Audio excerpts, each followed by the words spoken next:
going to tell you a tale of air quality in three very different cities, Beijing, China, Los Angeles, California, and Atlanta, Georgia. And since I work for NASA, I'll be telling this from the perspective of space.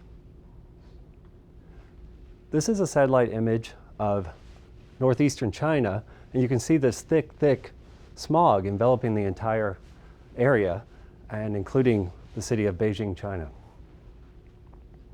And from the ground, the pollution, the smog is stifling. It's not uncommon to see people wearing these face masks to help protect them from the pollution. So what is smog? Smog is a combination of the words smoke and fog, and it's really just a catch-all for any noxious soup of pollutants. In the case of Beijing, the primary component is particulates coming out of the tailpipes of cars and out of smokestacks. So it occurs whenever you burn fuel such as gasoline and coal.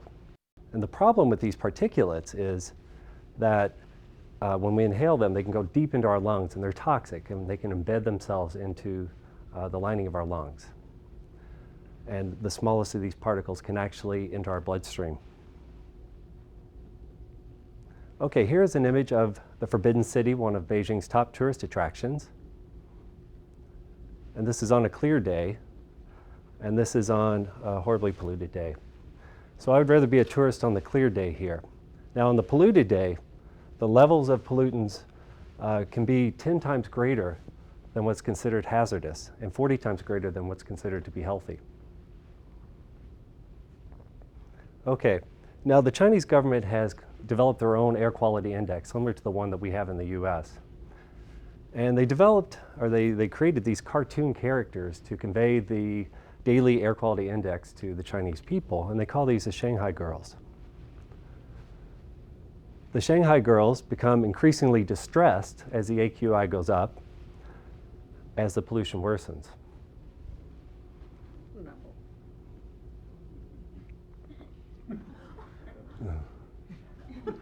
Okay.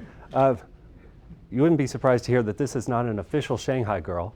This is called the Beijing Girl, and she's created by a concerned Chinese citizen.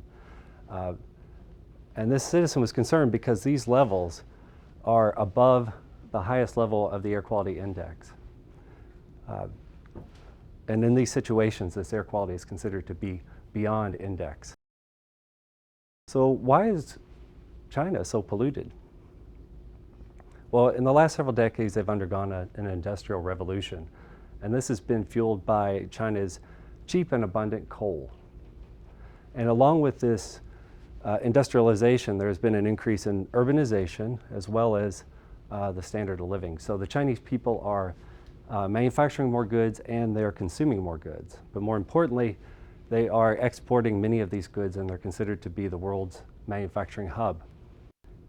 When you burn coal, sulfur dioxide is released, and it's a precursor to acid rain. It's a primary ingredient, and it also is a contributor to these particulates that plague Chinese cities.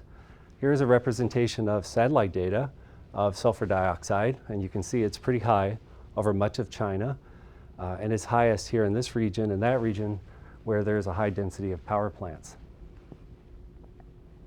For perspective, here is the United States, and you can see that the pollutant levels are much lower. The Ohio River Valley has the highest concentration of power plants in the US.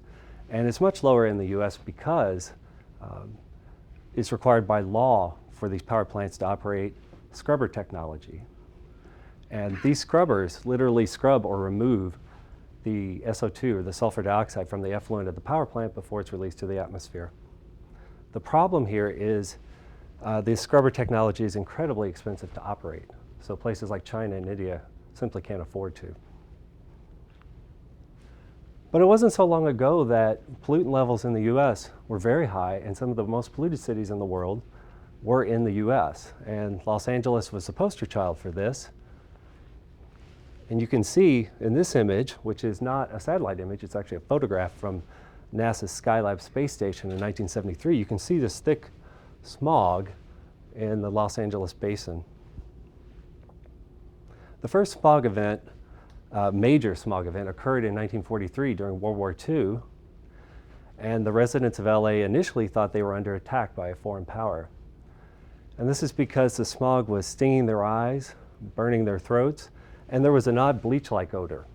It smelled like a chemical. And interestingly, they noticed during these smog events that their rubber tires on their cars were cracking. So the residents of LA, they protested to the city government. They said they wanted cleaner air. And this is a protest by the Highland Park Optimist Club. So city officials responded by initially banning the burning of trash, which was a common practice at the time. And they also shuttered a few factories that they thought were particularly polluting. But unfortunately, the smog persisted. Scientists finally figured out that the primary ingredient in this smog was ozone. And as time went on, these ozone episodes just got worse.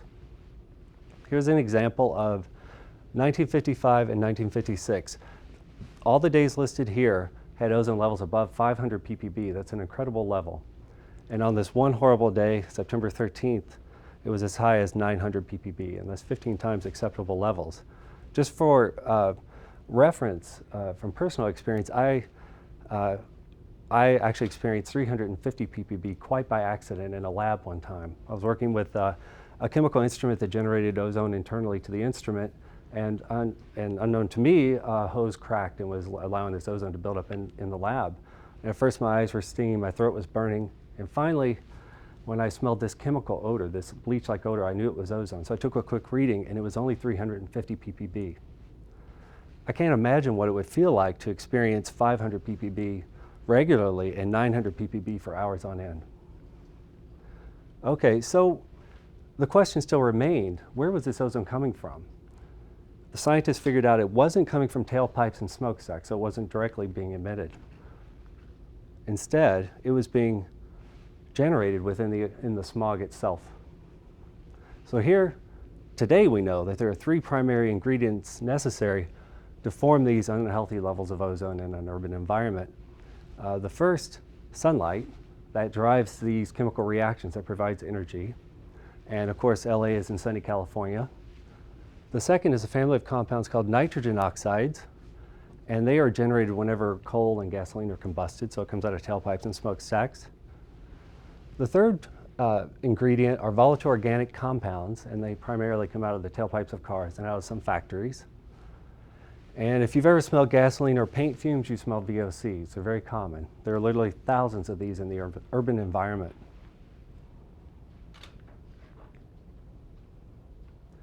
Here is a representation of satellite data, nitrogen dioxide. It's one of the nitrogen oxides. And you can see all these red splotches on here. They're high levels of nitrogen dioxide. And one of the highest levels is here in Los Angeles. And all of these occur or coincide with America's largest cities, most populated areas. Okay, so scientists have figured out that ozone was a primary ingredient in this smog, and they had a basic understanding of how it was being generated within the smog. So initially, government officials controlled the emissions of volatile organic compounds from cars and from factories, and the ozone levels went down. Then later they tried to control nitrogen oxide emissions from power plants and cars, and the ozone went down even further. As an example, cars were required to have catalytic converters installed on them. And a car today is about 20 times less polluting than a car was in 1960. But the situation was a little harder in the eastern US. They had an ozone problem, but it wasn't so easy to reduce the ozone as it was in California. Here is a satellite image of the Atlanta metro area, and the thing you notice is that there are a lot of trees, and that's the case for many cities in the US, or eastern US. And these trees put out lots of volatile organic compounds naturally. Here is a representation of satellite data of one of these VOCs. On a hot summer day, you see that their concentrations are very high, less so on a warm summer day, and even lower still on a cool summer day. And it's not exactly understood why trees are doing this. It's thought that maybe somehow releasing these VOCs protects them from heat stress, but the exact mechanism just is not known yet. Okay, so in a city, in the eastern cities like Atlanta, the only way that you can really reduce ozone is to reduce nitrogen oxides. It's because there are so many VOCs occurring naturally from these trees that the amount coming out of a tailpipe of a car or a factory is just very small in comparison. Over the last 2 decades, there's been a tremendous decrease in emissions of what EPA calls the 6 common pollutants. They've gone down by almost 60%. And I've talked about 5 of these: sulfur dioxide, nitrogen dioxide, ozone, volatile organic compounds, and particulates. I didn't talk about lead because, as far as I'm aware, we can't measure that from space yet. And even though this may seem pretty impressive or significant that it went down by 60%, it's even more impressive when you take into account that our economy has grown, our population has gone up, the number of cars on the road have gone up, and the amount of energy we're consuming has gone up.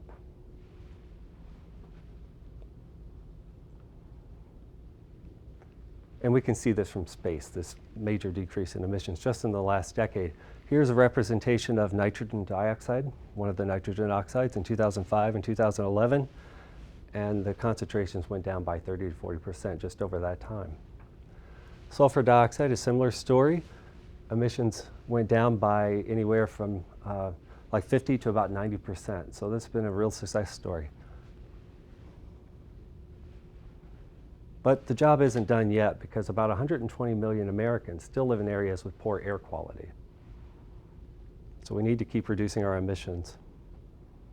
Now, most smog that we're breathing in any particular city is homegrown. It's locally produced or regionally emitted. However, the pollution that we emit today will affect somebody downwind tomorrow. For instance, Europeans grumble that American pollution is blowing in the wind across the Atlantic and degrading their air quality. And people in California complain that Asian pollution is blowing across the Pacific and impacting them. So air quality is not just a local or regional problem, it's actually a global problem now these days. So we need satellites to continue to monitor our air quality from space. There's a fleet of satellites, Earth-observing satellites, that are orbiting the planet right now, and they observe everything from ice sheets to oceans to forests and so on, and including our air quality. And I presented data from some of those satellites, primarily the Aura satellite mission. And NASA will continue to design and build bigger and better satellites and monitor our Earth and our air quality into the future. Thank you.